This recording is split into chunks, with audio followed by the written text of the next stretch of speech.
Hello everyone. Today we will learn about transport system in plants and animals. What is transport system? Transport system is a system in which the various materials they are transported from one part to the another part of the body of plants and animals. In plants, the two specialized tissues are present. One is xylem and another is phloem tissue, which you have studied in your lower classes also. Xylem tissue conducts water and minerals, and phloem tissue conducts the prepared food from leaves to the various organs where it is utilized for the growth and development of the plant body.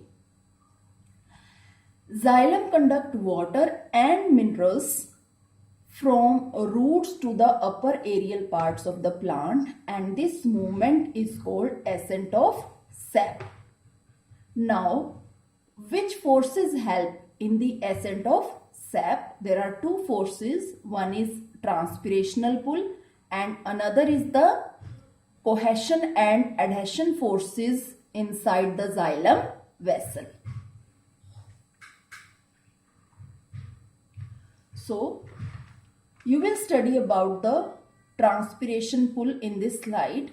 You can see that this is a plant and water is lost from the surface of leaves by the process called the transpiration. The roots they absorb water from the soil by the process of osmosis, and the water then enter into the xylem vessel. Inside the xylem vessel there are two forces, cohesion and adhesion. Cohesion is present between the water molecules and adhesion forces are present between the water and the wall of the xylem vessel. So due to transpiration, a vacuum is created inside the xylem and the root pressure pushes the water upward. This is how the water reaches to top portion in the tall trees. So both transpirational pull and the root pressure they help in the upward movement of water.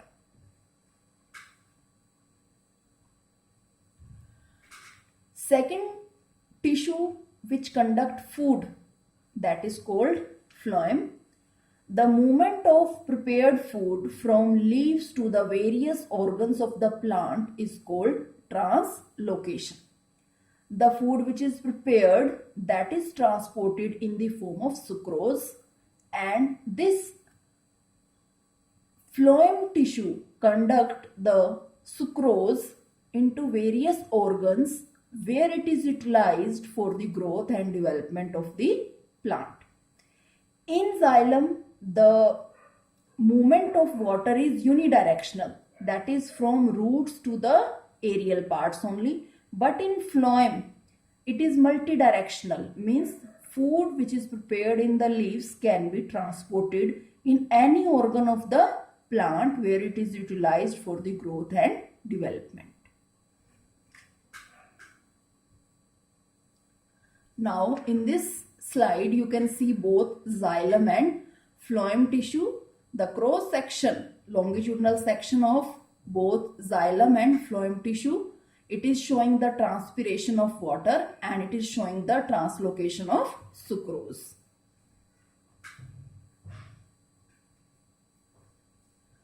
In this slide you are watching the cohesion and adhesion forces. Cohesion forces are present between the water molecules and adhesion forces are present between the water molecules and the wall of the xylem. So this transpirational pull and these forces they help in the upward movement of water in the xylem vessel or xylem tissue. Now next, in animals, how the transport of materials takes place. In unicellular organism, if we talk about, in unicellular organism, the transport of materials that take place through their general body surface or their membrane by the process of diffusion or osmosis. But in complex organisms, or you can say multicellular organism, there is a very complex system which is called circulatory system, like in human beings. In human beings, the circulatory system consists of three main parts, that is blood, blood vessels and the heart. In this slide, you are watching the blood. When blood is rotated at a very high speed in the centrifugation machine, it separates into two parts, that is plasma and the blood cells. Blood cells are of three types. This diagram shows the blood composition. Blood that is having 45% cells and 55% plasma. Plasma is a pale yellow color liquid which consists of water and various nutrients. So you can see plasma, water and other things. It consists of red blood cells, also called RBCs or red blood corpuscles, white blood cells or white blood corpuscles, platelets or cell fragments. Now you can see the picture of blood cells. This is red blood cells. They are circular in shape. They are red in color due to the presence of the pigment hemoglobin. What is the function of red blood cells? They carry oxygen. They carry oxygen as well as carbon dioxide. Then these are platelets. They help in clotting of blood. These are white blood cells. They are amoeboid in nature. They can attain any shape and size according to the foreign particles which enter into our body. They engulf the foreign particles or germs and kill them. They act as our antibodies. They develop our immune system. So you can see how these blood cells, they are floating inside the blood vessel along with plasma. Now in this slide, you will learn about the blood vessels. You can see these red colored vessel and blue color vessels. These are the blood vessels. These red color vessels are called arteries and these blue color vessels are called veins. They can be of green color also. Now you can see this network of the very minute vessels. These are capillaries. Actually, these are the minute branches of both arteries and veins. Now, what are their properties? Arteries, they are red in color. They always carry oxygenated blood. The veins, they are blue or green in color. They always carry deoxygenated blood. Now, what is oxygenated and deoxygenated blood? Oxygenated blood is that which has higher concentration of oxygen, and deoxygenated blood is that which is having higher concentration of carbon dioxide. If we talk about their structure, arteries are thin, veins are thick, but in arteries the wall are thick and the wall of veins, they are thin. Arteries do not have valves to stop the backflow of blood, but veins, they have valves inside their lumen to stop the backflow of blood. And these are capillaries. These are minute branches of both arteries and veins which help to circulate the materials in the areas where the arteries and veins cannot reach. For example, the fingertips. This diagram shows that how arteries and veins, they spread inside our whole body and conduct oxygenated blood and collect the deoxygenated blood. Now come to the main part of the human circulatory system, that is heart. What is heart? Heart is a pumping organ. It is like a closed fist. When we close our fist, its structure is like that. The heart is located between the two lungs inside our thoracic cavity or the chest cavity. This is present in a cavity called pericardium. the muscles of the heart are cardiac muscles, which are non-stop muscles which work throughout our life. So now we will study about the structure, internal structure of heart and their function. So you can see this very beautiful diagram, colored diagram of human heart. In your lower classes also you have studied that there are 4 chambers in human heart, that is right atrium, left atrium, right ventricle and left ventricle. Besides that, it is also having the vena cava. This is the vein which collect the deoxygenated blood from different parts of our body. It has 2 branches, superior vena cava and inferior vena cava. Superior vena cava collects blood from the upper parts of our body like head and upper shoulders, etc. And inferior vena cava collects the deoxygenated blood from the lower parts of our body like the abdomen, legs, etc. So when the deoxygenated blood enter into vena cava through superior vena cava and inferior vena cava, then the blood enter into the right atrium. This right atrium pushes the blood into right ventricle through this valve. This is called tricuspid valve. Why these valves are present in heart? They stop the backflow of blood from ventricle to the auricles. Now, from this right ventricle, there arise a pulmonary artery. This is pulmonary artery, which is the exceptional artery which carry deoxygenated blood from the right ventricle to the lungs for oxygenation. From lungs, after oxygenation, there is an exceptional vein called pulmonary vein which carry the oxygenated blood from the lungs and pour into the left atrium. From left atrium, the oxygenated blood goes into left ventricle through this valve. This is called bicuspid valve or mitral valve. And then from left ventricle, the blood is pushed into the aorta. This is the largest artery which has many branches. You can see the branches.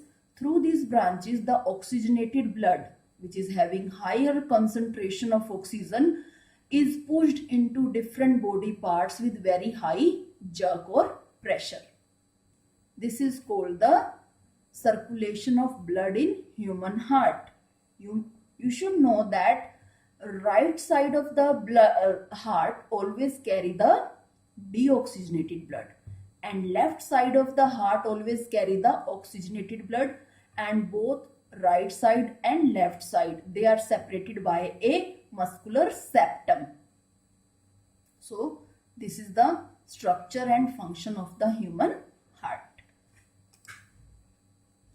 Now in this beautiful slide you can see how the deoxygenated blood, this blue color arrow show the deoxygenated blood having the higher concentration of carbon dioxide, and this left side of the heart, it shows the red arrows which shows the oxygenated blood which is having the higher concentration of oxygen.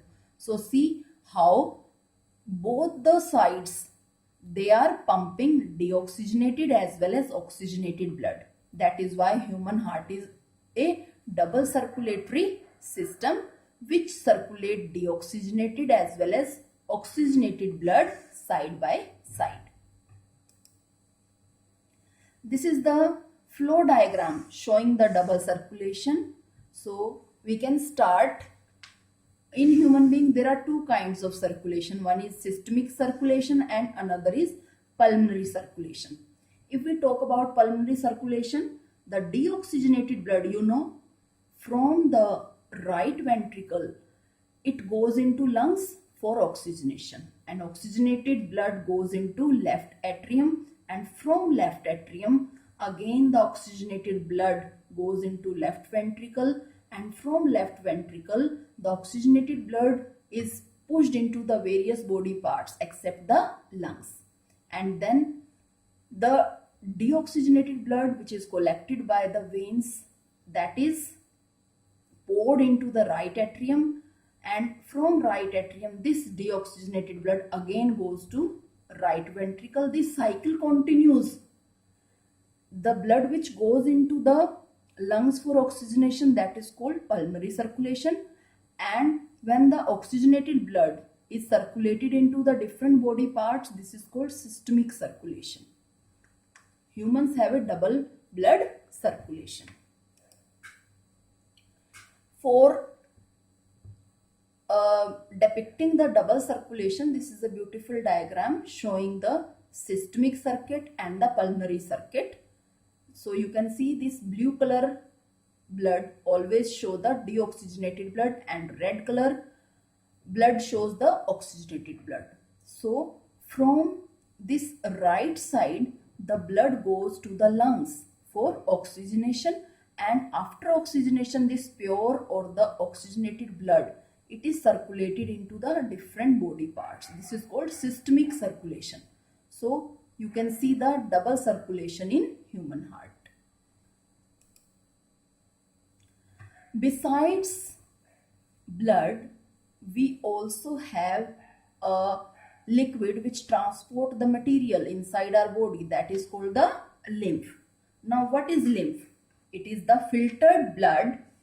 It is a clear watery fluid that flows through lymphatic vessels. You can see these branches, these are nothing but the lymphatic vessels.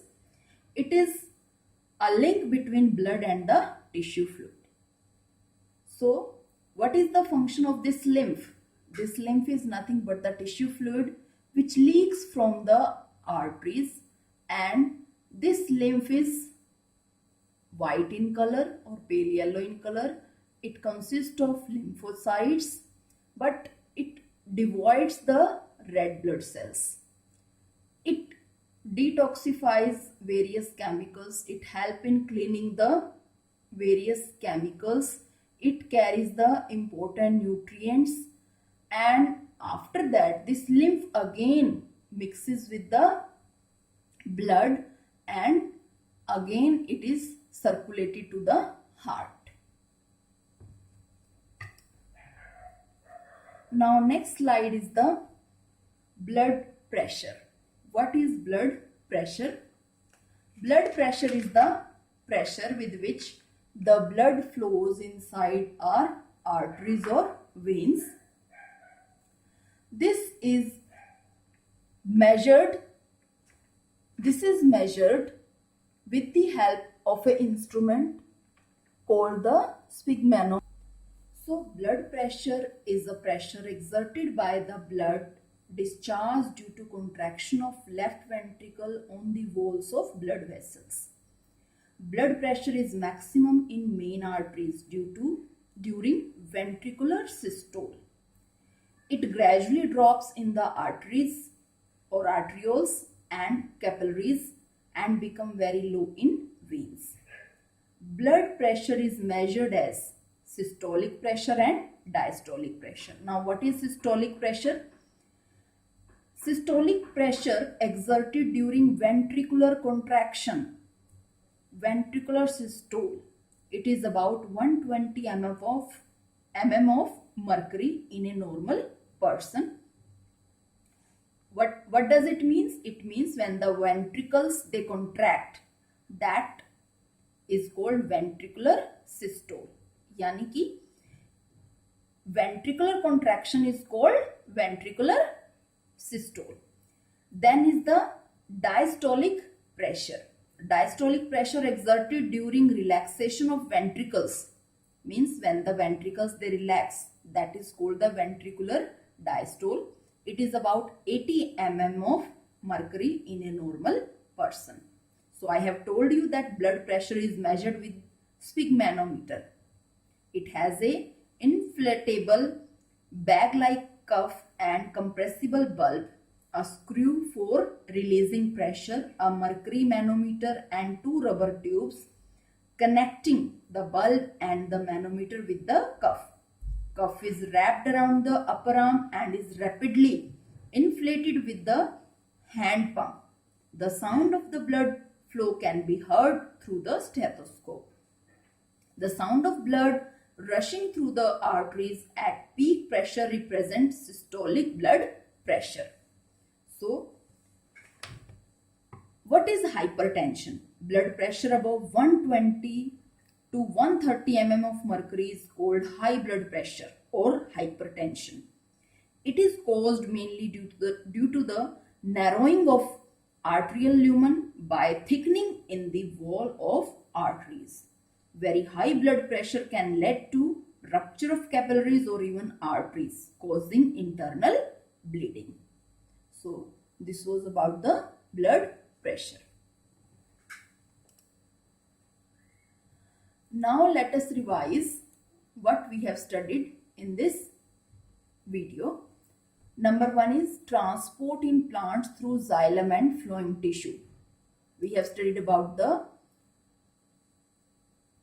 transpiration and translocation. Second thing we have studied is the parts of human circulatory system, that is blood, blood vessels and heart. Third thing is composition of blood, in which I have told you that blood is having the plasma and the blood cells, and then you have studied the functions of all the blood cells.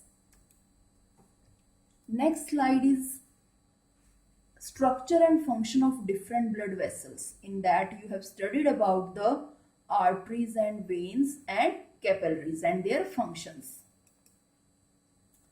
After that we have studied about the structure and function of human heart.